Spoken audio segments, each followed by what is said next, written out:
தங்கராஜ் வந்து ரேவதி கிட்டேயும் சுரேஷ் கிட்டேயும் எனக்கு கொஞ்சம் வெளியில் வேலை இருக்குது, நான் போயிட்டு வந்துடுறேன் அப்படின்னு சொல்லிட்டு அவசர அவசரமாக கிளம்பி போகிறாங்க.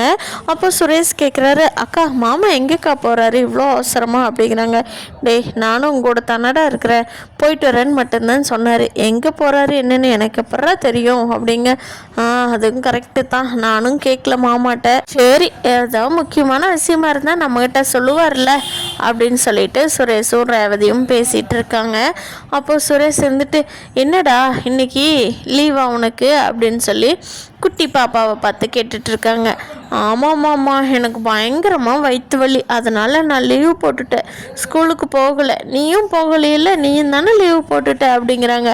ஐயோ ஆமாண்டி தங்கம் எப்படி பேசுகிறா பாருக்கா அப்படின்னு சொல்லிட்டு ரேவதியும் சுரேஷும் அந்த குழந்தை கூட பேசிகிட்டு இருக்காங்க. ஆமாண்டா ஸ்கூலுக்கு கிளம்புறப்போ வயிற்று வலி அது இதுன்னு சொல்லிட்டு லீவ் போட்டா, அதான் இங்கே வீட்லேயே இருக்கட்டும்ன்ட்டு விளையாண்டுட்ருக்கா அப்படிங்க. சரி சரிக்கா, நானும் போய் கொஞ்ச நேரம் ரெஸ்ட் எடுத்துகிட்டு வர்றேன், இன்றைக்கி ஸ்டேஷனுக்கு நான் வரலன்னு சொல்லிட்டேன், அதனால் கொஞ்ச நேரம் ரெஸ்ட் எடுத்துகிட்டு அப்புறமா வரேன்டா குட்டி விளையாடலாம் அப்படின்னு சொல்லிட்டு சுரேஷ் போகிறாங்க. சரிடா ஏதாவது டீக்கு இது குடிச்சிட்டு போறியா அப்படிங்க. இல்லைக்கா நான் அப்புறமா வந்து குடிச்சுக்கிறேன், உங்கள்கிட்ட கேட்குறேங்க்கா அப்படிங்கிறாங்க. இன்றைக்கி அவள் வந்தான்னா நானும் அவ்வளோ கிளம்பி நம்ம வீட்டுக்கு போகிறோங்க்கா அப்படிங்கிறாங்க. டே சுரேஷ் என்னடா அப்பா சொன்னதுனாலயா, நீ தான் உங்கள் மாமா சொல்லாமல் எந்த வேலையும் செய்ய மாட்டேடா, உங்கள் மாமா வேண்டான்னு சொல்ல என்ன பண்ணுவேன் அப்படிங்கிறாங்க. மாமா சொன்னாருன்னா நான் அப்பாட்ட கூப்பிட்டு மாமா இப்படி சொல்கிறாருப்பா அப்படின்னு சொல்லிடுவேங்க்கா, இல்லைன்னா நானும் அங்கேயே போகிறேன் அப்படின்னு சொல்லவும், சரிடா பார்த்துக்கலாம் போய் ரெஸ்ட் எடு அப்படின்னு அனுப்பிச்சி வச்சிடுறாங்க. அப்புறமா இங்கே வந்து தங்கராஜ் போய் அங்கே ஆஃபீஸில் பேசிட்டு வந்ததுக்கப்புறமா மதியை கூப்பிட்டு பேசி முடிச்சுட்டு, ஏம்மா உன்னோட பெர்மனெண்ட்டு மட்டும் நான் பார்த்துட்டு சொல்கிறேன், மற்றவங்களுக்கெல்லாம் கன்ஃபார்ம் ஆயிடுச்சுமா, உன்னோட பேர் மட்டும் இன்னும் இந்த பெர்மனெண்ட் லெட்டரில் வரல அப்படிங்கிறாங்க. அதுக்கு மதி கேட்குறாங்க, என்ன சார் என் பேர் தானே ஃபஸ்ட்டு வந்திருக்குங்கிற மாதிரி சொல்லிகிட்டு இருந்தாங்க, அப்புறம் எப்படி சார் என் பேர் வராமல் போயிடும் அப்படிங்கிறாங்க. இல்லைம்மா உன்னோட பேர் தான் ஃபஸ்ட்டு சஜஸ்ட் பண்ணினதில் நான் வந்து உன்னோட பேர் தான் ஃபஸ்ட்டு பண்ணியிருந்தேம்மா, இப்போ அவங்க நமக்கு மேலே இருக்காங்க இல்லையா, அவங்கெல்லாம் பார்த்துட்டு நம்ம காலேஜோட மேனேஜ்மெண்ட் எல்லாருமே பார்த்துட்டு தானம்மா முடிவு பண்ணுவாங்க, இன்னும் எதுவும் ஃபைனல் ஆகலைம்மா, நான் உனக்கு அப்புறமா சொல்கிறேன் அப்படின்னு சொல்லவும், சரிங்க சார் ஓகே, நானா ரொம்ப ஈகராக வெயிட் பண்ணிகிட்ருக்கிறேன் அப்படின்னு சொல்லி மதி சொல்லவும், சரிம்மா பார்த்துக்கலாம் அப்படின்னு சொல்லி அனுப்பிச்சி வச்சிட்றாங்க. அப்போது வெளியில் வந்து ஒருத்தர் வாட்ச்மேன் அண்ணா வந்து, ஏம்மா அந்த தங்கராஜ் சார் இருக்கார்ல அவங்க உங்களுக்கு ரிலேட்டிவ் தானே அப்படின்னு கேட்கவும், ஆமாண்ணே ஏண்ணே எது கேட்குறீங்க அப்படிங்கிறாங்க. இல்லைம்மா அவர் வந்துட்டு போனார், உங்களுக்கு வீட்டுக்காரருக்கு ஏதோ சொந்தம் ஆகுது தானம்மா, அதனால தான் உங்கள் வேலையை பற்றி எதுவும் பேசின மாதிரி எனக்கு தெரிஞ்சது, நான் ஐயா கிட்ட ஒரு சைன் வாங்க போனேன், அப்போ அவரும் தங்கராஜ் சாரும் பேசிகிட்டு இருந்தாங்க உங்களுக்கு பெர்மனண்ட்டு அப்படி இப்படின்னு சொல்லி, அதனால தான்மா கேட்டேன் அப்படிங்கிறாங்க. ஓ அப்படி என்ன நீங்கள் நல்லா பார்த்தீங்களா அப்படிங்கிறாங்க. ஆமாம்மா நல்லா பார்த்தம்மா, ஏதோ வேலை விஷயமா தான் கன்ஃபார்மாக பேசிகிட்டு இருந்தாங்க அப்படின்னு சொல்லவும், சரிண்ணே நான் பார்த்துக்கிறேண்ணே அப்படின்ட்டு மதி வந்து அவர்கிட்ட ரொம்ப கூலாக பதில் சொல்லிட்டு ரொம்ப யோசிச்சுட்டே இருக்காங்க. ரேவதி கிட்ட இருந்து மதிக்கு ஃபோன் வருது. மதி சொல்கிறாங்க, அக்கா சொல்லுங்கள் என்ன கூப்பிட்ருக்கீங்க, ஏதாவது ஈவினிங் வர்றப்போ வாங்கிட்டு வரட்டுமா அப்படிங்கிறாங்க. இல்லை மதி அதுக்கெல்லாம் நான் கூப்பிடல, இன்னைக்கு அண்ணனும் அண்ணியும் வந்துட்டு போனாங்க, உன்னை பற்றி தான் அண்ணி ரொம்ப கேட்டாங்க, அப்புறமா அப்பா வந்து உங்கள் 2 பேர்த்தையும் நம்ம வீட்டுக்கு வர சொல்லியிருக்காராமா ரேவதி, மதி நீ அங்கே போய்க்கிறீங்களா இன்றைக்கி, இல்லை இன்றைக்கி இங்கே ஸ்டே பண்ணிவிட்டு நாளை பின்ன போய்க்கலாமா அப்படிங்கிறாங்க. எனக்கு ஒன்றும் பிரச்சனை இல்லைங்க்கா, நான் இன்றைக்கே கிளம்புறேன் அப்படிங்கிறாங்க.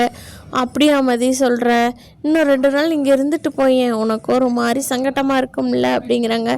எப்படி இருந்தாலும் அந்த வீட்டுக்கு போய் தானங்க ஆகணும், நான் இன்றைக்கே கிளம்புறேன் அப்படிங்கிறாங்க.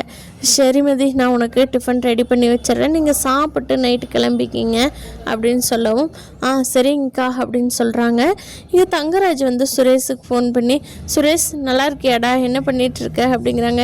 என்னமாம்மா அவசரமாக வெளியில் கிளம்பி போனீங்க, என்ன ஏதுன்னு சொல்லலை, போய் கொஞ்ச நேரத்துலேயே நல்லா இருக்கியா என்ன பண்ணுறேன்னு கேட்குறீங்க, என்னமாமா ஆச்சு உங்களுக்கு அப்படிங்கிறாங்க. அது ஒன்றும் இல்லைடா அவசர வேலையாக தான் வந்தேன், இன்றைக்கி உங்கள் வீட்டுக்கு நீங்கள் கிளம்புறங்கடா, மதியை கூட்டிக்கிட்டு உன் வீட்டுக்கு போ இன்னைக்கு அப்படிங்கிறாங்க. ஏன் மாமா என்ன சொல்கிறீங்க நீங்கள் அப்படிங்கிறாங்க. ஆமாண்டா இனிமேல் மதினால உனக்கு எந்த பிரச்சனையும் எப்பயும் வராது. அதுக்கான காரியத்தையெல்லாம் மாமா பண்ணிட்டேன். அதனால் கூட்டிக்கிட்டு உங்கள் வீட்டுக்கு போ. நான் சில இன்ஸ்ட்ரக்ஷன்லாம் தர்றேன். அதே மாதிரியே நீ மதிக்கிட்ட நடந்துக்கோ. அப்புறம் உன்னோட வாழ்க்கையும் நல்லாயிருக்கும். மதியும் உன் வழிக்கு வந்துடுவா. அந்த வீட்டில் மலர் இருக்கால்ல, அதே மாதிரியே மதியும் வந்துடுவா அப்படிங்கிறாங்க.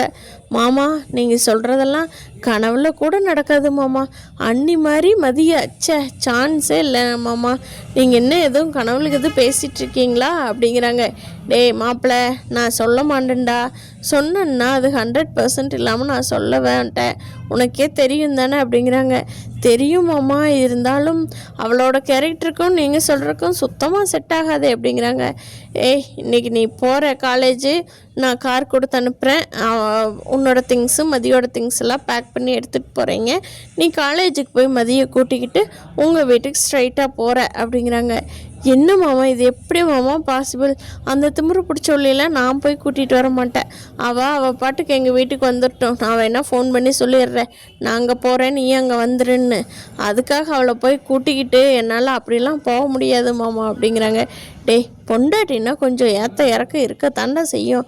அட்ஜஸ்ட் பண்ணிட்டு தான் போகணும். அதை விட்டு போட்டு நீ அது போக மாட்டேன் இது போக மாட்டேன்னா எப்பட்றா அப்படிங்கிறாங்க. இல்லை மாமா, அது ஒத்து வராது மாமா. டேய் மாமா சொல்கிறேன்ல, கேட்பில்ல அப்படிங்கிறாங்க. சரி மாமா, உங்களுக்காகத்தான் நான் கேட்குறேன் அப்படிங்கிறாங்க. சரி, இன்றைக்கி காலேஜ் போ, உனக்கு சந்தோஷமான நியூஸ் இருக்க போகுது. இனிமேல் மதியோட கெட்ட காலம்லாம் முடிஞ்சு நம்ம வீட்டுக்கு நல்ல பொண்ணாக இருப்பா அப்படின்னு சொல்லும். என்னமாம்மா திருப்பி ஏதோ மந்திரங்க எதுவும் போட்டிங்களா அப்படிங்கிறாங்க.